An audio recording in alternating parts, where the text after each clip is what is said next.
ಮಾಡ್ಬೋದು. Mental ability ಅಥವಾ reasoning question.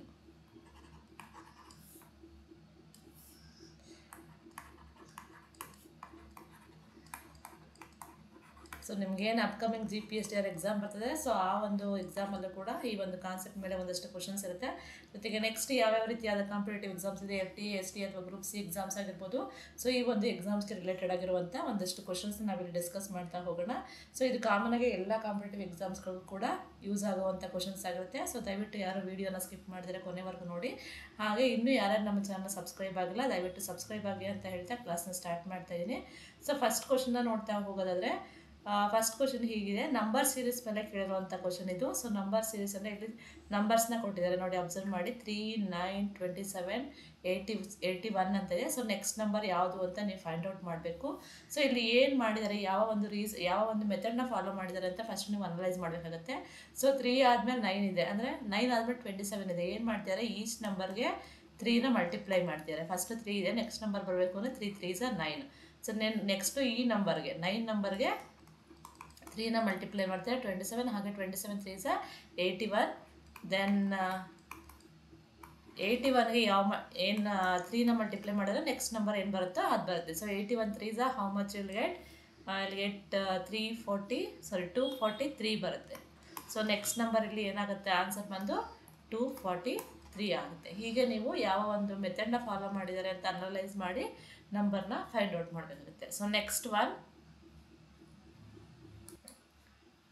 ಈ ಕ್ವಶನ್ ಬಂದು ಆಲ್ಫಾಬೆಟ್ ಸೀರೀಸಲ್ಲಿ ಕೇಳಿರೋವಂಥದ್ದು. ಸೊ ಇಲ್ಲಿ ಏನು ಕೊಟ್ಟಿದ್ದಾರೆ ಆಲ್ಫಾಬೆಟ್ ಸೀರೀಸ್ ನೋಡಿ, B, D, G, K, P, then next is what ಅಂತ ಕೇಳಿದ್ದಾರೆ. ಸೊ ಇಲ್ಲಿ ಯಾವ ಒಂದು ಇದನ್ನ ಮಾಡಿದ್ದಾರೆ, ಮೆಥಡ್ನ ಫಾಲೋ ಮಾಡಿದ್ದಾರೆ ಅಂತ ನೀವು ಫಸ್ಟ್ ಅನಲೈಸ್ ಮಾಡ್ಕೋಬೇಕಾಗುತ್ತೆ. B ಆದಮೇಲೆ ಏನು ಮಾಡಿದ್ದಾರೆ, ಇಲ್ಲಿ ಸಿನ ಸ್ಕಿಪ್ ಮಾಡಿದಾರಲ್ವಾ. ಸೊ ಇಲ್ಲಿ ಸಿ ಅನ್ನೋ ಒಂದು ಲೆಟರ್ನ ಸ್ಕಿಪ್ ಮಾಡಿದ್ದಾರೆ. ಸೊ D ಆದಮೇಲೆ G ಇದೆ. D ಆದಮೇಲೆ ಎಷ್ಟು ಲೆಟರ್ಸ್ನ ಸ್ಕಿಪ್ ಮಾಡಿದ್ದಾರೆ, ಇಲ್ಲಿ EF ಅಂದರೆ 2 ಲೆಟರ್ಸ್ನ ಸ್ಕಿಪ್ ಮಾಡಿದ್ದಾರೆ. ಸೊ G ಆದಮೇಲೆ HIJ ಅಂದರೆ 3 ಲೆಟರ್ಸ್ನ ಸ್ಕಿಪ್ ಮಾಡಿದ್ದಾರೆ. ಸೊ ಇಲ್ಲಿ K ಆದಮೇಲೆ LMNO ಅಂದರೆ 4 ಲೆಟರ್ಸ್ನ ಸ್ಕಿಪ್ ಮಾಡಿದ್ದಾರೆ. ಸೊ ಇಲ್ಲಿ ನೋಡ್ತಾ ಹೋಗೋದಾದರೆ ನೀವು ಇಲ್ಲಿ 1 2 3 4 ಈಚ್ ಲೆಟರ್ಗೆ 1, ಇಲ್ಲಿ ಫಸ್ಟ್ 1 ಇದ್ದರೆ ನೆಕ್ಸ್ಟ್ 2 ಆಗುತ್ತೆ. ಅದೇ ರೀತಿ 1 ಜಾಸ್ತಿ ಆಗ್ತಾ ಹೋಗ್ತಿದೆ. ಹಾಗಾದರೆ P ಆದಮೇಲೆ ನೆಕ್ಸ್ಟ್ ನಾವು ಎಷ್ಟು ಲೆಟರ್ಸ್ನ ಸ್ಕಿಪ್ ಮಾಡಬೇಕು ಅಂದರೆ 5 ಲೆಟರ್ಸ್ನ ಸ್ಕಿಪ್ ಮಾಡಿ ಬರೀಬೇಕಾಗುತ್ತೆ. ಸೊ ಆಫ್ಟರ್ P ಯಾವ್ಯಾವ ಲೆಟರ್ಸ್ ಬರುತ್ತೆ ಅಂದರೆ PQR STU. ಸೊ 5 ಲೆಟರ್ಸ್, ಈ 5 ಲೆಟರ್ಸ್ನ ಸ್ಕಿಪ್ ಮಾಡಿ ನೆಕ್ಸ್ಟ್ ಲೆಟರ್ನ ಬರೆದಾಗ ನಿಮ್ಗೆ ಏನು ಸಿಗುತ್ತೆ ಅಂದರೆ after 5th letter you will get V. So P ಆದಮೇಲೆ ಯಾವ ಲೆಟರ್ ಬರುತ್ತೆ ಅಂದರೆ that is V is the right answer. So ಈ ರೀತಿಯಾಗಿ ನೀವು ಇದನ್ನು ಸಾಲ್ವ್ ಮಾಡಬೇಕಾಗುತ್ತೆ. Next one, odd one out ಅನ್ನೋ ಕಾನ್ಸೆಪ್ಟ್ ಮೇಲೆ ಬಂದಿರೋವಂಥ ಕ್ವಶನ್ ಇದು. ಸೊ ಆಡ್ ಒನ್ ಔಟ್ ಅಂದರೆ ಕೊಟ್ಟಿರ್ತಕ್ಕಂಥ ನಂಬರಲ್ಲಿ ಆಡ್ ಒನ್ ಔಟ್ ಯಾವುದು. ಸೊ ಅಬ್ಸರ್ವ್ ಮಾಡಿ ನಂಬರ್ಸ್ ಏನಿದೆ, 4, 9, 16, 25, 36, 49, 64, 81, 100, 121, 130 ಅಂತ ಕೊಟ್ಟಿದ್ದಾರೆ. ಸೊ ಇಲ್ಲಿ ಆಡ್ ಒನ್ ಔಟ್ ಬಂದು 130 ಅಂತ ತಗೊಳ್ತೀನಿ ನಾನು. ಏನಕ್ಕೆಪ್ಪ ಅಂತಂದರೆ ಕೊಟ್ಟಿರೋಂಥ ಎಲ್ಲ ನಂಬರ್ಸು ಕೂಡ ಪರ್ಫೆಕ್ಟ್ ಸ್ಕ್ವೇರ್ ನಂಬರ್ಸ್ ಆಗಿದೆ. ಸೊ 4 to 121 ಎಲ್ಲ ನಂಬರ್ಸು ಕೂಡ ಪರ್ಫೆಕ್ಟ್ ಸ್ಕ್ವೇರ್ ನಂಬರ್ಸ್ ಆಗಿದೆ. ಪರ್ಫೆಕ್ಟ್ ಸ್ಕ್ವೇರ್ ಅಂದರೆ 2 ಟೈಮ್ಸ್ ಮಲ್ಟಿಪ್ಲೈ ಮಾಡಬೇಕು. ಈಗ 4ನ 2 2s ಅಂದರೆ 2 ಸ್ಕ್ವೇರ್ ಆಗಿ ಬರಿಬೋದು. ಹಾಗೆ 9ನ 3 ಸ್ಕ್ವೇರ್ ಆಗಿ ಬರಿಬೋದು. ಹಾಗೆ 16ನ 4 ಸ್ಕ್ವೇರ್, 25ನ 5 ಸ್ಕ್ವೇರ್. ಈಗ ನಾವು ಸ್ಕ್ವೇರ್ ಫಾರ್ಮಲ್ಲಿ ಬರ್ಕೊಂಡು ಹೋಗ್ತೀವಿ ಟಿಲ್ 121ವರೆಗೂ. But 130 it is not a perfect square number. ಇದು it is not a perfect. ಇದನ್ನು ಈ ಥರ 2 ಟೈಮ್ಸ್ ನಾವು ಮಲ್ಟಿಪ್ಲೈ ಮಾಡಿ ಬರೋಕ್ಕಾಗಲ್ಲ. ಹಾಗಾಗಿ this is the odd one out. Very simple one. Next one, coding and decoding concept ಮೇಲೆ ಬಂದಿದೆ ಇದು. So if cat is equals to 24, dog is equals to 26, then what is fox value ಅಂತ ಕೇಳಿದರೆ. So ಇದನ್ನು ನೀವು observe ಮಾಡಿದಾಗ ಇಲ್ಲಿ ಏನಾಗ್ತದೆ, ಇದಕ್ಕೆ ನಂಬರ್ ಪೊಸಿಷನ್ ಕೊಡಬೇಕು. ಫಸ್ಟ್ ಲೆಟರ್ಸ್ನ ಬರ್ಕೊಳ್ಳಿ, A to Z ಎಲ್ಲ ಲೆಟರ್ಸ್ನ ನೀವು ಬರೆದಾಗ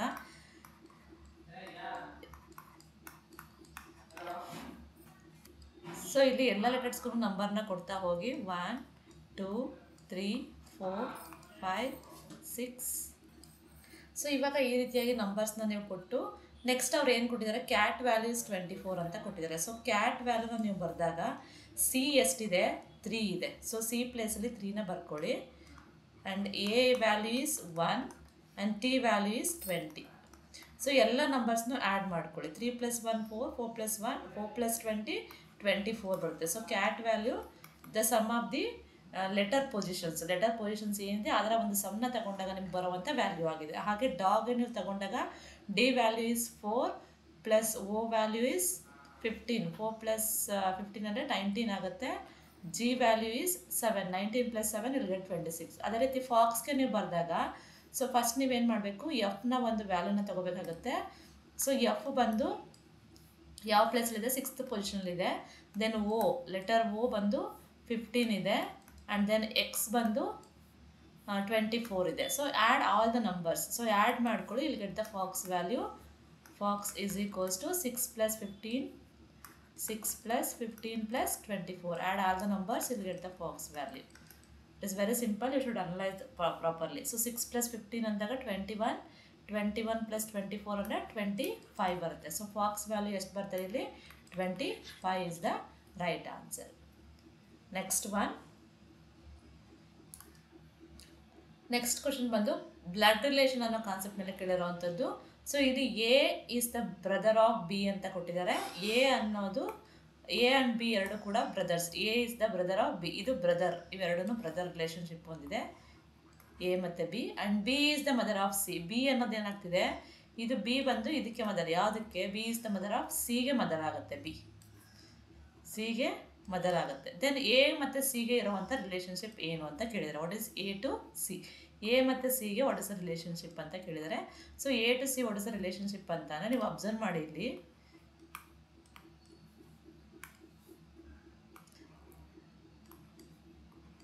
ಎ ಆ್ಯಂಡ್ ಬಿ ಬ್ರದರ್ಸ್ ಆದಮೇಲೆ so C B and C, B ಬಂದು ಸಿಗೆ ಮದರ್ ಆಗಿರುತ್ತೆ. ಹಾಗಾದರೆ ಸಿಗೆ ಎ ಏನಾಗುತ್ತೆ, ಇವೆರಡು ಬ್ರದರ್ಸ್ ಅಂದಮೇಲೆ ಇದು ಅಂಕಲ್ ಆಗುತ್ತೆ ಅಲ್ವಾ. ಸೊ ಹಾಗಾಗಿ ಎ ಇಸ್ ದ ಅಂಕಲ್ ಅಂತ ನಾವು ಹೇಳ್ಬೋದು. So what is A to C ಅಂತ ಅಂದರೆ ಎ ಬಂದು ಸಿಗೆ ಅಂಕಲ್ ಆಗುತ್ತೆ. ಸೊ ಇದು ಬ್ರದರ್ ಆಗಿರೋದ್ರಿಂದ ಎ ಬಿಗೆ, so B is the mother ಆದರೆ ಸೊ ಎ ಬಂದು ಅಂಕಲ್ ಆಗುತ್ತೆ. That is the blood relation. ಅಂದರೆ ನೀವು ನಿಮ್ಮ ಫ್ಯಾಮಿಲಿನ ಇರೋವಂಥದನ್ನ ಕೋರಿಲೇಟ್ ಮಾಡ್ಕೊಳ್ಳಿ. ನೀವು ಮತ್ತು ನಿಮ್ಮ ಬ್ರದರ್ಸ್ ಯಾರು ಇರ್ತಾರೋ ಅವ್ರ ಜೊತೆ ಕೋರಿಲೇಟ್ ಮಾಡ್ಕೊಳ್ಳಿ. ಅವರ ಮಗು, ಬ್ರದರ್ ಅಥವಾ ಸಿಸ್ಟರ್ ಅಂತ ತಗೊಳ್ಳಿದ್ದೀನ, ಸಿಸ್ಟರ್ ಅಂತ ತಗೊಂಡಾಗ ಈಗ ನೀವು ಯಾರೋ ಒಬ್ರು ಇರ್ತೀರ, ಬಾಯ್ ಅಂದ್ಕೊಳ್ಳೋಣ. ಸೊ ನಿಮಗೆ ಒಬ್ಬರು ಸಿಸ್ಟರ್ ಇರ್ತಾರೆ, ಆ ಸಿಸ್ಟರ್ದು ನೀವು ಏನೋ ಮಗು ಅಂತ ತಗೊಳ್ತೀವಿ, ಸನ್ ಅಥವಾ ಡಾಟರ್ ಅಂತ ಯಾವ್ದಾದ್ರು ತಗೊಳ್ಳಿ. ಸೊ ಎರಡರಲ್ಲಿ ಒಬ್ಬರನ್ನ ತಗೊಳ್ಳಿ, ಬಾಯ್ ಈ ಸಿಸ್ಟರ್ ಇವ್ರು ಏನು ರಿಲೇಷನ್ಶಿಪ್ ಇರ್ತಾರೆ. ಸಿಸ್ಟರ್ದು ಸನ್ನು ಅಥವಾ ಡಾಟರ್ಗೆ ನೀವು ಏನಾಗ್ತೀರಾ ಅನ್ನೋದು ಬರುತ್ತೆ. ನೀವೇನಾಗ್ತೀರಾ, ಅಂಕಲ್ ಆಗ್ತೀರಾ, ಅಂದರೆ ಮಾಮ ಅಥವಾ ಮಾವ ಅಂತ ಏನು ಹೇಳ್ತೀವಿ ಅದು. ಸೊ ನೆಕ್ಸ್ಟ್ ಒನ್ ಬಂದು ಅನಾಲಜಿ ಮೇಲೆ ಕೇಳಿರೋವಂಥದ್ದು, ರಿಲೇಷನ್ಶಿಪ್. ಇದನ್ನು ಕೂಡ ಸೊ ರಿಲೇಷನ್ಸ್ ಅಂತಲೇ ಕೋರಿಲೇಟ್ ಮಾಡೋವಂಥದ್ದು. ಪೆನ್ನನ್ನು ನಾವು ಏನಕ್ಕೆ ಯೂಸ್ ಮಾಡ್ತೀವಿ, for writing. Pen is for writing. Then knife ಅಂದರೆ ಏನಕ್ಕೆ ಯೂಸ್ ಮಾಡ್ತೀವಿ, ನೈಫ್ನ ಈಸಿಯಾಗಿ ಹೇಳ್ಬೋದು, it is for cutting. So cut is the right answer. Pen is for write, knife is for cut. Next question ಬಂದು ಡೈರೆಕ್ಷನ್ ಸೆನ್ಸ್ ಮೇಲೆ ಕೇಳೋವಂಥ question. So ಇದು ಹೀಗಿದೆ, ಕ್ವಶನ್ ಹೇಗಿದೆ ನೋಡಿ. A person walks 10 meter north, then 10 meter east. How far is from the start ಅಂತ ಕೇಳಿದರೆ, so ಇದಕ್ಕೆ ನೀವೇನು ಮಾಡಬೇಕು, ಈಗ ಡಯಾಗ್ರಾಮ್ನ ಡ್ರಾ ಮಾಡ್ಕೊಳ್ಬೇಕು. ಇಲ್ಲಿ ಪರ್ಸನ್ ಯಾವ ಕಡೆ ವಾಕ್ ಮಾಡ್ತಾರೆ ಅಂದರೆ, ಪರ್ಸನ್ ವಾಕ್ಸ್ 10 meters ನಾರ್ತ್ ಕಡೆಗೆ ವಾಕ್ ಮಾಡ್ತಾರೆ. Excuse me. ಸೊ ಇಲ್ಲಿ ಪರ್ಸನ್ ಇದು ಸ್ಟಾರ್ಟಿಂಗ್ ಪೊಸಿಷನ್ ಅಂತ ಅಂದರೆ, ಇದು ಸ್ಟಾರ್ಟಿಂಗ್ ಪೊಸಿಷನ್ ಆದರೆ person is walking towards the north position, north ಕಡೆಗೆ ವಾಕ್ ಮಾಡ್ತಿದ್ದಾರೆ. ಇದು ನಾರ್ತ್ ಕಡೆ ಅಂತ ಅಂದರೆ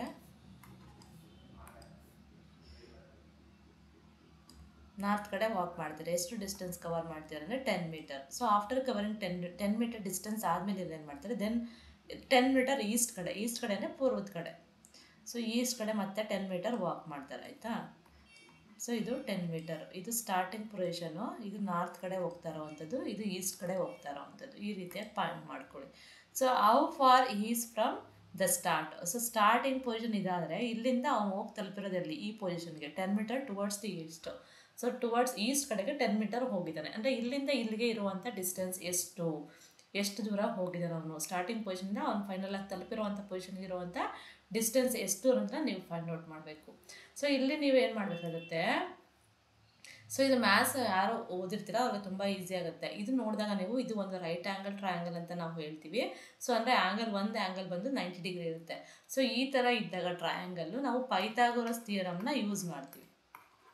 ಪೈಥಾಗೋರಸ್ ಥಿಯರಮ್ನ ಯೂಸ್ ಮಾಡಿ ಬರೆಯುವಂಥದ್ದು. ಸೊ ಪೈಥಾಗೋರಸ್ ಥಿಯರಮ್ ಏನು ಹೇಳುತ್ತೆ ಅಂತಂದರೆ, ಲಾರ್ಜರ್ ಸೈಡ್ ಏನಿದೆ ಹೈಪೋಟೆನಸ್ ಸೈಡು, ಅದರ ಒಂದು ಸ್ಕ್ವೇರ್ನ ತಗೊತೀವಿ. ನಾವು ಫೈಂಡ್ ಔಟ್ ಮಾಡ್ತಾ ಇರೋವಂಥದ್ದು ಹೈಪೋಟೆನಸ್, ಇದು larger side. So square is equals to sum of the squares of other two sides. ಅಂದರೆ ಇನ್ನು ಬೇರೆ ಎರಡು ಸೈಡ್ ಏನಿದೆ ಅದರ ಒಂದು ಸ್ಕ್ವೇರ್ಸ್ನ ತಗೊಂಡು ಜೊತೆಗೆ ಆ್ಯಡ್ ಮಾಡ್ಕೋಬೇಕು.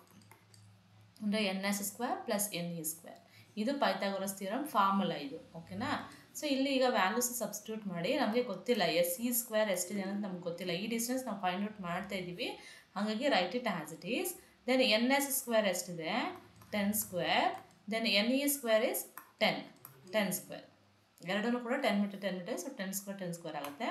So SE square is equals to 100 plus 100. 10 square ಅಂದರೆ 2 ಟೈಮ್ಸ್ ಮಲ್ಟಿಪ್ಲೈ ಮಾಡಿ 100 ಬರುತ್ತೆ. ಈಗ ನೀವೇನು ಮಾಡಬೇಕು, SE ಸ್ಕ್ವೇರ್ ಇದೆ, so write SE square 100 plus 100 200 ಆಗುತ್ತೆ. Then SE is equals to square, apply square root on both side.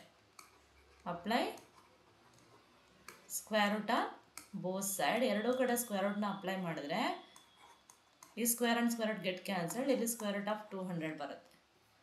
So ಈ ಸ್ಕ್ವೇರ್ ರೂಟ್ ಆಫ್ 200 ವ್ಯಾಲ್ಯೂ ನೀವು ತೊಗೊಳೋದಾದರೆ, so SE is equals to ಇದಕ್ಕೆ ನಿಮ್ಗೆ ಎಷ್ಟು ಬರುತ್ತೆ ಅಂತಂದರೆ, nearest value I write it here directly 14.14 metre ಬರುತ್ತೆ. ಅಥವಾ ಇಲ್ಲಿಗೆ ನೀವು ಸ್ಟಾಪ್ ಮಾಡಿದ್ರು ಓಕೆ, ಬಟ್ ಆಪ್ಷನ್ಸಲ್ಲಿ ನಿಮಗೆ 4 ಆಪ್ಷನ್ಸ್ ಕೊಡೋದ್ರಿಂದ ಆಪ್ಷನ್ಸಲ್ಲಿ ಏನಾದರೂ ಇದಿತ್ತು ಅಂತಂದರೆ ಇದರ ಒಂದು ಸ್ಕ್ವೇರ್ ರೂಟ್ ವ್ಯಾಲ್ಯೂ ತೊಗೊಂಡಾಗ ಇಲ್ಲಿ get 14.14 metre. Next one puzzle concept ಮೇಲೆ ಬಂದಿರೋವಂಥದ್ದು. So if 2 cats catches 2 mice in 2 minutes. So 2 cat 2 ಮೈಸನ್ನು, 2 ಬೆಕ್ಕುಗಳು 2 ಇಲಿಗಳನ್ನು 2 ನಿಮಿಷದಲ್ಲಿ ಹಿಡಿತಾ ಇದ್ದಾವೆ ಅಲ್ವಾ? ಸೊ ಹಾಗಾದರೆ how long will 100 cats? So 100 cats 100 ಮೈಸ್ನ 100 ಇಲಿಗಳನ್ನ ಹಿಡಿಯೋದಕ್ಕೆ ಎಷ್ಟು ಟೈಮ್ನ ತಗೊಳುತ್ತೆ ಅಂತ ಕೇಳಿದರೆ, ಸೊ ಇಲ್ಲಿ ನೋಡ್ತಿದ್ದಾಗ ನೀವು 1 ಕ್ಯಾಟು 1 ಮೈಸನ್ನು ಹಿಡಿಬೇಕು ಅಂದರೆ 2 ಮಿನಿಟ್ಸ್ ಅಂತಂದರೆ ಏನಾಗುತ್ತೆ? ಸೊ 100 ಕ್ಯಾಟ್ಸು ಕೂಡ ಸೇಮ್ ಟೈಮೇ ತಗೊಳುತ್ತೆ. ಈಗ ಒಬ್ಬ ಯಾರೋ ಒಂದು ಕೆಲಸ ಮಾಡೋದಕ್ಕೆ 10 ನಿಮಿಷ ತಗೋತಿದ್ದಾನೆ ಅಂತಂದರೆ, ಸೊ ಇನ್ನೊಬ್ಬ ಕೂಡ ಅದೇ ಕೆಲಸ ಮಾಡೋದಕ್ಕೆ 10 ನಿಮಿಷ. ಸೊ 10 ಜನ ಸೇರ್ ಮಾಡಿದ್ರು 10 ನಿಮಿಷ ತಗೊಳ್ಳೋದು. ಹಾಗಾಗಿ 100 ಕ್ಯಾಟ್ಸ್ ಎಷ್ಟು ಟೈಮ್ಸ್ನ ತಗೊಳುತ್ತೆ ಅಂದರೆ ಸೇಮ್ ಟೈಮ್ನ ತಗೊಳುತ್ತೆ. 2 ಮಿನಿಟ್ಸಲ್ಲೇ 100 ಮೈಸ್ನು ಕೂಡ ಹಿಡ್ದಾಕತ್ತೆ. So answer is 2 minutes.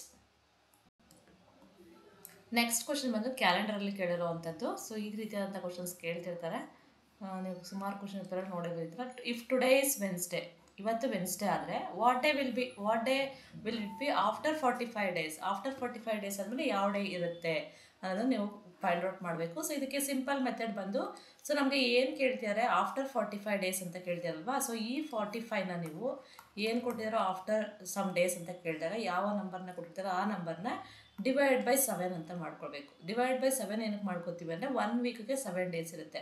So ಹಾಗಾಗಿ ಆಫ್ಟರ್ 45 ಡೇಸ್ ಡಿವೈಡ್ ಬೈ 7 ಮಾಡಿದಾಗ, ಸೊ ಇದನ್ನು ಡಿವೈಡ್ ಮಾಡಿ, ಇದು ಕಂಪ್ಲೀಟಾಗಿ 7ಇಂದ ಡಿವೈಡ್ ಆಗೋಲ್ಲ. 7 6 42, 6ಇಂದ ಡಿವೈಡ್ ಆಗುತ್ತೆ, ಪ್ಲಸ್ 3 ರಿಮೈಂಡರ್ ಉಳ್ಕೊಳ್ಳುತ್ತೆ.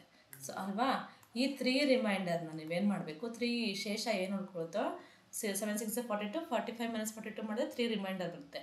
ಸೊ ಈ 3ನ ಇಫ್ ಟುಡೇ ಇಸ್ ವೆನ್ಸ್ಡೇ ಅಂತ ಇದೆ, ಸೊ ವೆನ್ಸ್ಡೇ ಆದಮೇಲೆ 3 ಡೇಸ್ ನೀವು ತೊಗೋಬೇಕಾಗುತ್ತೆ. ವೆನ್ಸ್ಡೇ ಆದಮೇಲೆ 3 ಡೇಸ್ ರಿಮೈಂಡರ್ ಏನು ಬರುತ್ತೋ ಆ ಒಂದು ಡೇಸ್ನ ತೊಗೋಬೇಕಾಗುತ್ತೆ. ವೆನ್ಸ್ಡೇ ಆದಮೇಲೆ ಫಸ್ಟ್ ಡೇ ಏನು ಬರುತ್ತೆ? Thursday. Then after that second day Friday. After that third day ಒಂದು ಸ್ಯಾಟರ್ಡೇ ಆಗುತ್ತೆ. So this is the easy method to find out after how many days what be the next day ಅನ್ನೋ ಥರ ನೀವು ಕೇಳಿದ್ರೆ ಈ ಥರ ಸಾಲ್ವ್ ಮಾಡ್ಬೋದು. So today Wednesday ಆದಮೇಲೆ ಆಫ್ಟರ್ 3 ಡೇಸ್ ಅಂದರೆ ಆಫ್ಟರ್ 45 ಡೇಸ್ ಅಂತ ಕೇಳಿದಾಗ, ಸೊ 45 ಬೈ 7 ಮಾಡ್ಕೊಳ್ಳಿ. So what is the reminder? ಇಲ್ಲಿ ಏನೇ ನಂಬರ್ಸ್ನ ಕೊಟ್ಟು ಡಿವೈಡ್ ಬೈ 7 ಮಾಡಿ. ಸೊ ರಿಮೈಂಡರ್ ಏನು ಬರುತ್ತೋ, ಕೊಟ್ಟಿರುವಂಥ ದಿನ ಏನಿರುತ್ತೋ ಅದಕ್ಕಿಂತ ಅದಷ್ಟು ರಿಮೈಂಡರ್ ಎಷ್ಟಿರುತ್ತೋ ಅದರಷ್ಟು ದಿನ ಮುಂದೆ ಹೋಗಿ ಬರೋದಟ್ you will get the answer. Next one simple logic. Which number should replace the question mark ಅಂತ ಕೇಳಿದರೆ, ಸೊ ಇಲ್ಲಿ ಒಂದಷ್ಟು ನಂಬರ್ಸ್ನ ಕೊಟ್ಟಿದ್ದಾರೆ. ಕ್ವಶನ್ ಮಾರ್ಕಲ್ಲಿ ಏನು ಬರುತ್ತೆ ಅಂದರೆ ನೀವೇ ಹೇಳಬೇಕು. So 5 it implies 25, 6 implies 36, 9 implies 81 and 7 implies what ಅಂತ ಕೇಳಿದರೆ, ಸೊ ಇಲ್ಲಿ ಯಾವ ಒಂದು ಲಾಜಿಕ್ನ ಯೂಸ್ ಮಾಡಿದ್ದಾರೆ ಅಂತ ನೀವು ನೋಡಿ. 5ಗೆ 25 ಅಂದರೆ 5 ಸ್ಕ್ವೇರ್ ವ್ಯಾಲ್ಯೂ ತೊಗೊಂಡಿದ್ದಾರೆ. 6ಗೆ 36 ಅಂದರೆ 6 ಸ್ಕ್ವೇರ್. 9ಗೆ 81 ಅಂದರೆ 9 ಸ್ಕ್ವೇರ್. ದೆನ್ ಅದೇ ರೀತಿ 7ಗೆ 7 ಸ್ಕ್ವೇರ್ ತೊಗೊಳ್ಳಿ. 7 ಸ್ಕ್ವೇರ್ ತೊಗೊಂಡ್ರೆ 7 ಸ್ಕ್ವೇರ್ ವ್ಯಾಲ್ಯೂ ವಿಲ್ ಗೆಟ್ 49. ಎಲ್ಲದರಲ್ಲೂ ಸ್ಕ್ವೇರ್ನ ತೊಗೊಂಡಿದ್ದಾರೆ, ಹಾಗಾಗಿ 49 ಇಸ್ ದ ಬೆಸ್ಟ್ ಆನ್ಸರ್.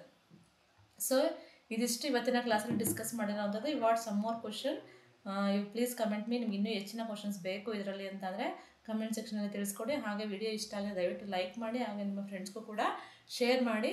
ಜೊತೆಗೆ ಇನ್ನೂ ಯಾರ್ಯಾರು ನಮ್ಮ ಚಾನಲ್ ಸಬ್ಸ್ಕ್ರೈಬ್ ಆಗಿಲ್ಲ ದಯವಿಟ್ಟು ಸಬ್ಸ್ಕ್ರೈಬ್ ಮಾಡೋ ಮುಖಾಂತರ ನಮ್ಮ ಚಾನಲ್ನ ಸಪೋರ್ಟ್ ಮಾಡಿ ಅಂತ ಹೇಳ್ತಾ ಕ್ಲಾಸ್ನ ಮುಗಿಸ್ತಾ ಇದ್ದೀನಿ. Thank you.